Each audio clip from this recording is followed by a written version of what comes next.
আসসালামু আলাইকুম রহমতুল্লাহি ওয়া বারাকাতুহু। আমাদের হামিদনগর রাফিনা একাডেমি ইসলামিক স্কুল এর নতুন ভবন উদ্বোধনী এবং আমাদের এলাকার কৃতি সন্তান জনাব সাইমুল্লাহ চাচার মৃত্যু তারিখ উপলক্ষে আলোচনা সভার সম্মানিত সভাপতি উপস্থিত আছেন, অত্র এলাকার মুরব্বিয়ান এবং এই মাদ্রাসার সাথে সংশ্লিষ্ট শিক্ষক এবং অন্যান্য মাদ্রাসা থেকে আগত আমাদের শ্রদ্ধাভাজন শিক্ষকবৃন্দ, ছাত্রছাত্রীবৃন্দ, সবাইকে আন্তরিক শুভেচ্ছা ও অভিনন্দন। আমাদের আজকের এই যে মহতী অনুষ্ঠান, আমরা সবাই ইতিমধ্যে জেনেছি যে আমাদের যে সাইমুল্লাহ চাচা ছিলেন, যার এই বাড়িটাই উনার, সাইমুল্লাহ চাচার কদ্দুস মিয়া, খুকন এবং সুমন এবং তাদের আরও চাচাতো ভাইরা সবাই মিলে এই রাফিনা একাডেমি ইসলামিক স্কুলের তারা শুরু করেছিলেন। প্রায় 2 থেকে 3 বছরের দিকে চলছে। আমরা এই স্কুলটা তারা শুরু করার পর থেকে তাদের আন্তরিকতার সহিত এই প্রতিষ্ঠানকে কিভাবে এগিয়ে নিয়ে যাবেন, প্রতিষ্ঠানটা কিভাবে সুন্দরভাবে মানুষের উপকারে আসে, সেই দিকে তারা সার্বক্ষণিক চিন্তাধারা। মাঝে মধ্যে আমার সাথে তাদের দেশে আসলে কিংবা ফোনের মাধ্যমে যোগাযোগ হয়।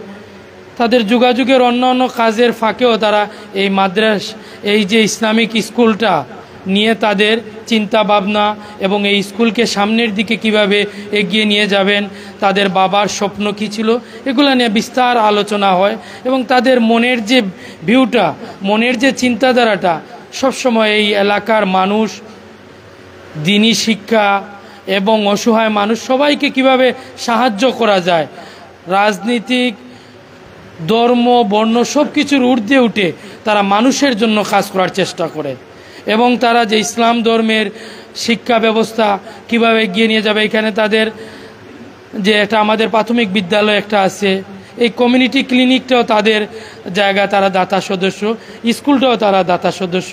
এখানে তারা ইসলামিক একটা স্কুল করেছেন, এইটারও প্রতিষ্ঠাতা দাতা সব কিছু তারা এবং এলাকার মানুষজন সহযোগিতা করতেছে।